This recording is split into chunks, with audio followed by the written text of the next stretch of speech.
حضرت ابو طلحہ رضی اللہ تعالی عنہ آپ اس حدیث پاک کے راوی ہیں. آپ فرماتے ہیں کہ ایک بار آقا کریم علیہ الصلوۃ والتسلیم اپنے اصحاب کے جھرمٹ میں جلوہ گر ہوئے. آقا کریم علیہ الصلوۃ والتسلیم کے چہرہ مبارکہ کی رونق اور بہار بتا رہی تھی کہ آقا کریم علیہ السلام کا قلب مبارک آج بڑا خوش ہے. سبحان اللہ. آج بڑا خوش ہے. صحابہ کرام رضوان اللہ تعالی علیہم اجمعین جن کی تو عبادت ہی رخ مصطفیٰ کی زیارت کرنا تھا، ایک صحابی عرض کرتے ہیں آقا کیا ہم پوچھ سکتے ہیں آج آپ کے چہرے کے اوپر جو رونق ہے آقا وہ پہلے سے بھی کہیں بڑھ کر ہے. آقا اس کا سبب کیا ہے، اس کی وجہ کیا ہے؟ کیا آپ وہ خوشخبری ہمارے ساتھ شیئر کرنا پسند فرمائیں گے کہ جس بشارت کی وجہ سے لجپالا آپ کے مبارک چہرہ پر یہ رونق کے آثار ہے؟ آقا کریم علیہ الصلوۃ والتسلیم نے فرمایا اے پیارے ابو طلحہ ابھی تھوڑی دیر پہلے جناب جبریل امین اللہ کا پیغام لے کر آئے اور خالق کائنات کی جانب سے یہ خوشخبری اور بشارت مجھے عطا فرمائی.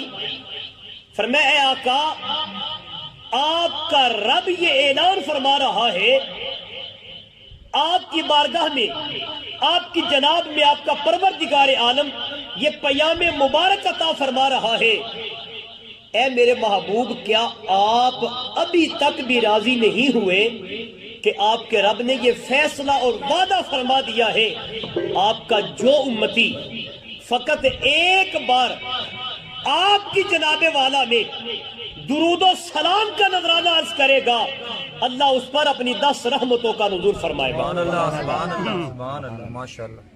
جو ایک بار درود پڑھے فرمایا اس سے 10 رحمتیں عطا کی جائیں گی، اور جو آپ کی بارگاہ میں ایک بار سلام عرض کرے اے محبوب آپ کے رب کا یہ وعدہ ہے رب اس کے اوپر 10 سلامتیاں نازل فرمائے گا. سبحان اللہ سبحان اللہ. اور بزرگ فرماتے ہیں درود پاک وہ عبادت ہے جو غیر حاضری کو حاضری میں بدل دیتی ہے. سبحان اللہ سبحان اللہ. اور یہ میں نے اس لیے آپ کے سامنے عرض کی جتنے آباد تشریف فرما ہے اس یقین سے بیٹھے ہم لجپال آقا کی کرم نوازی کی چادر کے سائے میں بیٹھے ہیں. سبحان اللہ سبحان اللہ سبحان. یہ عقیدہ ہے نا. سبحان اللہ. ہم یہاں پہ سنتے ہیں اور آقا گنبد خضرا میں ہماری التجاؤں کو، ہماری اداؤں کو اور ہماری یہ ثنا گوئی اور ثنا گستری کو کرم نوازی فرماتے ہو، سنتے بھی ہیں، جواب بھی عطا کرتے ہیں. میں نے عرض کیا درود پاک وہ نعمت عظمیٰ ہے جو غیر حاضری کو حاضری میں بدل دیتی ہے. سبحان اللہ. حاضری میں کیسے بدلتی ہے؟ مفہوم حدیث سے لجپال آقا صلی اللہ تعالی علیہ وسلم نے ارشاد فرمایا جب بندہ میری بارگاہ میں درود و سلام کا نذرانہ عرض کرتا ہے رحمتوں والے فرشتے چاندی کے تھال میں رکھ کر میری بارگاہ میں لاتے ہیں اور عرض کرتے ہیں آقا فلاں بن فلاں نے، فلاں بن فلاں نے آپ کی بارگاہ میں درود و سلام عرض کیا ہے، آقا اس کو قبول فرما لے. میرے لجپال آقا صلی اللہ علیہ وسلم نے فرمایا میں فقط قبول ہی نہیں کرتا اپنے اس غلام کے سلام کے اوپر جواب بھی عطا فرماتا ہوں. سبحان اللہ سبحان اللہ سبحان. اب درود پاک آپ اور میں پڑھے حاضری ہمارے والدین کی بھی لگے سبحان اللہ. جن کے حیات ہیں سونے پہ سہاگا، جن کے وفات پا چکے، جب نیک بخت اولاد اپنی زبانوں سے آقا کریم کی بارگاہ میں صلاۃ و سلام کے نذرانے عرض کرتی ہے فقط اس اولاد کی ہی حاضری نہیں لگتی، مرحوم والدین کے اسماء بھی حضور کی بارگاہ میں پیش کیے جاتے ہیں.